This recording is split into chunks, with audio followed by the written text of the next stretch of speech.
ನಮಸ್ಕಾರ ಆತ್ಮೀಯರೇ, ಮುಕ್ತಧ್ವನಿಗೆ ಸ್ವಾಗತ ಸುಸ್ವಾಗತ. ಘನಗಾಂಭೀರ್ಯವಾದ ಕೋಲು ಮುಖದಲ್ಲಿ ಕುರುಚಲು ಬಿಳಿಯ ಗಡ್ಡ, ಸದಾ ಶ್ವೇತವರ್ಣದ ನೇರು ಶರ್ಟು, ಧೋತಿ ಧರಿಸುತ್ತಿದ್ದ ಸ್ಫುರದ್ರೂಪಿ ವ್ಯಕ್ತಿ ಎಂದರೆ 5 ಪ್ರಧಾನಿಗಳ ಮನದಲ್ಲಿ ಭಯವಿತ್ತು. ಹೌದು, ಆ ವ್ಯಕ್ತಿ ಪ್ರಧಾನಿಯಾಗಲು ಬಯಸುತ್ತಿದ್ದಾನೆ ಎನ್ನುವ ದುಗುಡ ಪ್ರಧಾನಿಗಳಾದ ಇಂದಿರಾ ಗಾಂಧಿ, ಮೊರಾರ್ಜಿ ದೇಸಾಯಿ, ಚೌಧರಿ ಚರಣ್ ಸಿಂಗ್, ವಿ.ಪಿ. ಸಿಂಗ್, ರಾಜೀವ್ ಗಾಂಧಿ ಅವರುಗಳನ್ನು ಕಾಡಿತ್ತು. ಏಕೆಂದರೆ ಯಾವುದೇ ರಾಜ್ಯ ಸರ್ಕಾರದಲ್ಲಿ ಮಂತ್ರಿ, ಮುಖ್ಯಮಂತ್ರಿ, ಕೇಂದ್ರ ಸಚಿವನಾಗದಿದ್ದರೂ ಕೂಡ ದೇಶದ ಶ್ರೇಷ್ಠ ಹುದ್ದೆಯಾದ ಪ್ರಧಾನಿ ಸ್ಥಾನದ ಕಡೆ ಆ ವ್ಯಕ್ತಿಯ ಗಮ್ಯವಾಗಿತ್ತು. ಮೇಲಾಗಿ ಸಮಾಜವಾದಿ, ಪ್ರತಿಪಾದಕ, ರಾಜಕೀಯ ಚತುರ, ಫೈರ್ ಬ್ರ್ಯಾಂಡ್ ಎನ್ನುವ ಖ್ಯಾತಿ ಜೊತೆಗಿತ್ತು.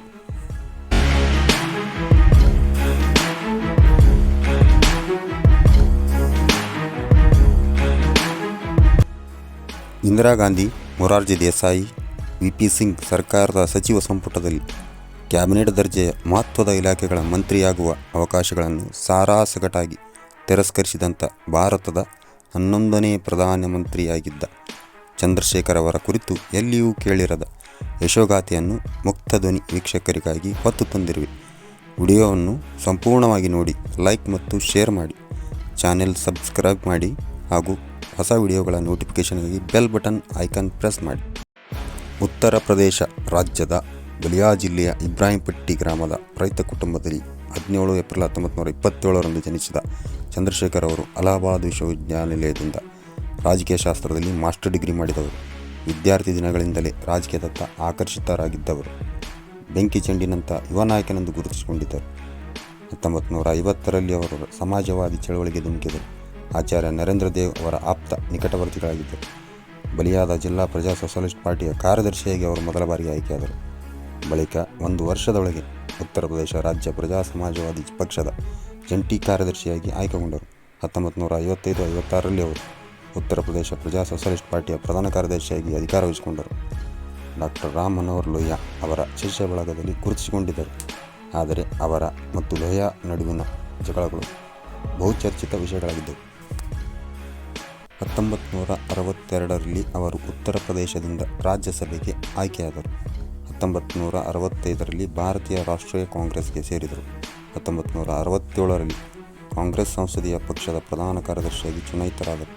ಪಟ್ಟಭದ್ರ ಹಿತಾಸಕ್ತಿಗಳ ವಿರುದ್ಧ ಹೋರಾಡಲು ತಮ್ಮ ಪರಿಕಲ್ಪನೆ, ಧೈರ್ಯ ಮತ್ತು ಏಕತೆಯೊಂದಿಗೆ ಯಂಗ್ ಟರ್ಕ್ ನಾಯಕರಾಗಿ ಗುರುತಿಸಿಕೊಂಡರು. 1969ರಲ್ಲಿ ದೆಹಲಿಯಿಂದ ಪ್ರಕಟವಾಗುತ್ತಿದ್ದ ಯಂಗ್ ಇಂಡಿಯನ್ ಎಂಬ ವಾರಪತ್ರಿಕೆಯನ್ನು ಸ್ಥಾಪಿಸಿ ಅದರ ಸಂಪಾದಕರಾದರು.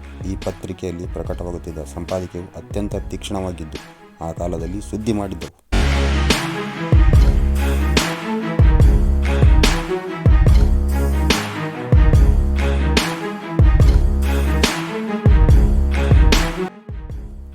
ಅದೊಂದು ಕಾಲವಿತ್ತು. ಚಂದ್ರಶೇಖರ್ ಅವರು ಇಂದಿರಾ ಗಾಂಧಿ ಆಪ್ತ ಬಳಗದಲ್ಲಿ ಓರ್ವರಾಗಿದ್ದರು. ಕಾಂಗ್ರೆಸ್ನಲ್ಲಿ ಆಗ ಯುವ ಘಟಕವು ಬಹಳಷ್ಟು ಸಕ್ರಿಯವಾಗಿತ್ತು. ಇಂಥ ಯುವ ಘಟಕದಲ್ಲಿ ಕ್ರಾಂತಿಕಾರಕ, ಸಮಾಜವಾದಿ, ನಿಲುವುಳ್ಳ ನಾಯಕರಿದ್ದರು. ಈ ನಾಯಕರುಗಳು ಕಾಂಗ್ರೆಸ್ನ ಹಳೆಯ ಪದ್ಧತಿಗಳನ್ನು ಅನುಸರಿಸದವರಾಗಿದ್ದರು. ಇದರಲ್ಲಿ ಚಂದ್ರಶೇಖರ್, ಕೃಷ್ಣಕಾಂತ್, ಮೋಹನ್ಲಾಲ್ ಧಾರಿ, ರಾಮ್ಧನ್ ಅವರುಗಳು ಇದ್ದರು. ಅವತ್ತಿನ ಕಾಲಕ್ಕೆ ದೆಹಲಿಯಲ್ಲಿ ಒಂದು ಮಾತು ಪ್ರಚಲಿತದಲ್ಲಿತ್ತು. ಅದು ಏನೆಂದರೆ, ಇಂದಿರಾ ಗಾಂಧಿ ನಿವಾಸದಲ್ಲಿ ಪ್ರತಿ ಸಂಜೆ ಅನೇಕ ನಾಯಕರುಗಳು ಜಮಾವಣೆಗೊಳ್ಳುತ್ತಿದ್ದರು. ದೇಶ ವಿದೇಶಗಳಲ್ಲಿ ಘಟಿಸುತ್ತಿದ್ದ ವಿದ್ಯಮಾನಗಳ ಬಗ್ಗೆ ಚರ್ಚೆ, ವಿಮರ್ಶೆಗಳನ್ನು ನಡೆಸುತ್ತಿದ್ದರು. ಇಂತಹ ಸಭೆ ನೇತೃತ್ವವನ್ನು ಐ.ಕೆ. ಗುಜ್ರಾಲ್ ವಹಿಸುತ್ತಿದ್ದರು. ಹೀಗಿರುವಾಗ ಅದೊಂದು ದಿನ ಗುಜ್ರಾಲ್ ಅವರು ಚಂದ್ರಶೇಖರ್ ಅವರಿಗೆ ಸಂಜೆ ನಡೆಯುತ್ತಿದ್ದ ಸಭೆಗೆ ಸಾಕಷ್ಟು ಬಾರಿ ಒತ್ತಾಯಿಸಿ ಆಮಂತ್ರಿಸಿದರು.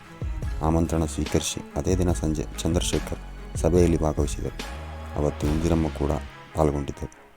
ಬಳಿಕ ಅವರು ಲೋಕಾಭಿರಾಮವಾಗಿ ಮಾತನಾಡುತ್ತಾ ಚಂದ್ರಶೇಖರ್ ಅವರಿಗೆ ಕಾಂಗ್ರೆಸ್ ಸಮಾಜವಾದಿ ಎಂದು ನಂಬುತ್ತೀರಾ ಎಂದು ಕೇಳಿದ್ದರು. ಅದಕ್ಕೆ ಉತ್ತರಿಸಿದ ಅವತ್ತಿಗೆ ಯುವ ನಾಯಕನಾಗಿದ್ದಂಥ ಚಂದ್ರಶೇಖರ್ ಅವರು, ಸ್ವಲ್ಪ ಒಪ್ಪುತ್ತೇನೆ, ಇನ್ನೊಂದು ಸ್ವಲ್ಪ ಒಪ್ಪಿಸಬೇಕೆಂದುಕೊಂಡಿರುವೆ, ಅದಕ್ಕಾಗಿಯೇ ಬಂದಿರುವೆ ಎಂದಿದ್ದರು. ಆಗ ಹೇಗೆ ಎಂದು ಇಂದಿರಮ್ಮ ಮರುಪ್ರಶ್ನಿಸಿದ್ದರು. ನಿರ್ಭಿಡೆಯಿಂದ ಪ್ರತ್ಯುತ್ತರ ನೀಡಿದ ಚಂದ್ರಶೇಖರ್ ಅವರು, ಕಾಂಗ್ರೆಸ್ ಹಳೆಯ ಆಲದ ಮರದಂತಾಗಿದೆ, ಅದನ್ನು ನಾನು ಸಮಾಜವಾದದ ಕಡೆಗೆ ಹೊರಳಿಸಲಾಗದಿದ್ದರೆ ಪಕ್ಷವನ್ನು ಒಡೆಯಬೇಕೆಂದಿರುವೆ ಎಂದರು. ಇದನ್ನು ಆಲಿಸಿದ ಇಂದಿರಮ್ಮ ಮೂಕವಿಸ್ಮಿತರಾದರು.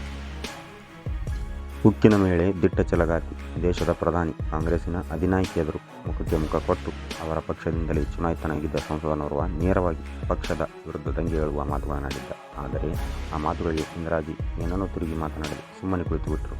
ಏಕೆಂದರೆ ಆಗ ಚಂದ್ರಶೇಖರ್ ಅವರಂಥ ಯುವ ನಾಯಕರುಗಳ ಪಡೆಯೊಂದರ ಅವಶ್ಯಕತೆ ಅವರಿಗಿತ್ತು. ಮೇಲಾಗಿ ಪಕ್ಷದಲ್ಲಿ ತಮ್ಮ ವಿರುದ್ಧವಾಗಿರುವ ನಾಯಕರುಗಳ ಸದೆಬಡಿಯಲು ಮತ್ತು ಪಕ್ಷ ಹಾಗೂ ಸರ್ಕಾರದ ಮೇಲೆ ತಮ್ಮ ಬಿಗಿ ಹಿಡಿತವನ್ನು ಗಟ್ಟಿಗೊಳಿಸಿಕೊಳ್ಳುವ ಇರಾದೆಯಲ್ಲಿದ್ದರು.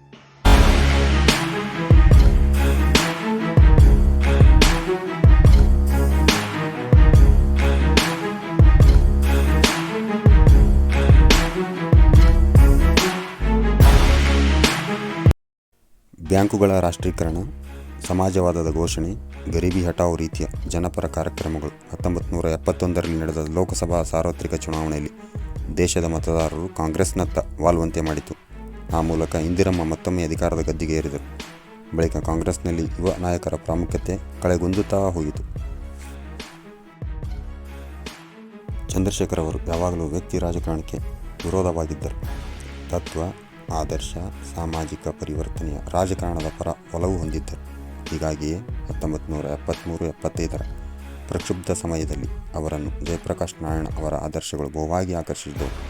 ಹೀಗಾಗಿ ಅವರು ಜೆಪಿಯವರ ಬಳಗದಲ್ಲಿ ಗುರುತಿಸಿಕೊಳ್ಳಲಾರಂಭಿಸಿದರು. ಮೇಲಾಗಿ ಅವರು ಕಾಂಗ್ರೆಸ್ ಪಕ್ಷದೊಂದಿಗೆ ಅಸಮ್ಮತಿಯ ಕೇಂದ್ರ ಬಿಂದುವಾದರು. ಜೂನ್ 25, 1975ರಲ್ಲಿ ಪ್ರಧಾನಿ ಇಂದಿರಾ ಗಾಂಧಿಯವರು ದೇಶಕ್ಕೆ ಆಂತರಿಕ ಮತ್ತು ಬಾಹ್ಯ ಬೆದರಿಕೆಯ ನೆಪವನ್ನು ಮುಂದಿಟ್ಟುಕೊಂಡು ದೇಶದಾದ್ಯಂತ ತುರ್ತು ಪರಿಸ್ಥಿತಿಯನ್ನು ಘೋಷಿಸಿದರು. ತುರ್ತು ಪರಿಸ್ಥಿತಿ 1975ರಿಂದ 1977ರವರೆಗಿನ 21 ತಿಂಗಳ ಅವಧಿಯದಾಗಿತ್ತು. ಈ ಸಂದರ್ಭದಲ್ಲಿ ಮೊದಲಿಗೆ ಕಾಂಗ್ರೆಸ್ಸಿನ ಮತ್ತು ತನ್ನ ವಿರೋಧಿಗಳ ಹಣಿಯುವ ಕೆಲಸವನ್ನು ಇಂದಿರಾಜಿ ಮಾಡಿದರು. ಹೀಗಾಗಿಯೇ ಯಾವುದೇ ಮುಲಾಜಿಲ್ಲದೆ ವಿರೋಧ ಪಕ್ಷಗಳ ನಾಯಕರನ್ನು ಜೈಲಿಗಟ್ಟಲಾಯಿತು. ಹೀಗೆ ಜೈಲಿಗೆ ತಳ್ಳಲ್ಪಟ್ಟವರಲ್ಲಿ ಕಾಂಗ್ರೆಸ್ನ ಕೆಲ ನಾಯಕರೂ ಇದ್ದರು. ಇವರಲ್ಲಿ ಚಂದ್ರಶೇಖರ್ ಕೂಡ ಪ್ರಮುಖರಾಗಿದ್ದರು. ಅವರನ್ನು ಪಟಿಯಾಲದ ಜೈಲಿನಲ್ಲಿ ಇರಿಸಲಾಗಿತ್ತು. ಈ ವೇಳೆಗೆ ಅವರು ಭಾರತೀಯ ಕಾಂಗ್ರೆಸ್ನ ಅತ್ಯುನ್ನತ ಅಂಗಸಂಸ್ಥೆಗಳಾದ ಕೇಂದ್ರೀಯ ಚುನಾವಣಾ ಸಮಿತಿ ಹಾಗೂ ಕಾರ್ಯಕಾರಿ ಸಮಿತಿಯ ಸದಸ್ಯರಾಗಿದ್ದರು ಎನ್ನುವುದು ಉಲ್ಲೇಖಾರ್ಹ ಸಂಗತಿ. ಪಟಿಯಾಲ ಜೈಲಿನಲ್ಲಿದ್ದ ಅವಧಿಯಲ್ಲಿ ಚಂದ್ರಶೇಖರ್ ಅವರು ಅದೇ ಜೈಲಿನಲ್ಲಿ ಖಾಲಿ ಬಿದ್ದಿದ್ದ ಜಾಗೆಯನ್ನು ಸುಂದರ ಹೂವಿನ ತೋಟವನ್ನಾಗಿ ಬದಲಾಯಿಸಿದರು. ಅಲ್ಲದೆ ಜೈಲಿನಲ್ಲಿನ ತಮ್ಮ ದಿನಚರಿಯ ಕುರಿತು ಅವರು ಹಿಂದಿಯಲ್ಲಿ ಒಂದು ಪುಸ್ತಕವನ್ನು ಬರೆದರು. ಆಮೇಲೆ ಪುಸ್ತಕ ಮೇರಿ ಜೈಲ್ ಡೈರಿ ಹೆಸರಿನಲ್ಲಿ ಪ್ರಕಟವಾಯಿತು, ಜನಪ್ರಿಯವೂ ಆಯಿತು. ಇನ್ನು ಜೈಲಿನಲ್ಲಿ ಅಷ್ಟೊತ್ತಿಗಾಗಲೇ ಸೊಂಪಾಗಿ ಬೆಳೆದಿದ್ದ ಹೂವುಗಳು ಮುಗಿಲಿನಡೆಗೆ ಮುಖ ಮಾಡಿ ಅರಳಿನ ಸುನುಗುತ್ತಿದ್ದವು. ಆದರೆ ಚಂದ್ರಶೇಖರ್ ಅವರ ತಮ್ಮ ರಾಜಕೀಯದ ಮಹತ್ವಾಕಾಂಕ್ಷೆಯ ಹೂ ಅರಳಲು ಇನ್ನೂ 13 ವರ್ಷ ಕಾಯಬೇಕಾಯಿತು. ಇಂಥ ಇನ್ನೂ 10 ಹಲವಾರು ಸ್ವಾರಸ್ಯಕರವಾದ ವಿಚಾರಗಳ ನೆಕ್ಸ್ಟ್ ಎಪಿಸೋಡ್ಗಳನ್ನು ಮುಕ್ತಧ್ವನಿಯಲ್ಲಿ ಬಿತ್ತರಿಸಲಾಗುವುದು. ನಿರೀಕ್ಷಿಸಿ. ವಿಡಿಯೋವನ್ನು ಪೂರ್ಣ ನೋಡಿದ ವೀಕ್ಷಕರಿಗೆ ಧನ್ಯವಾದಗಳು.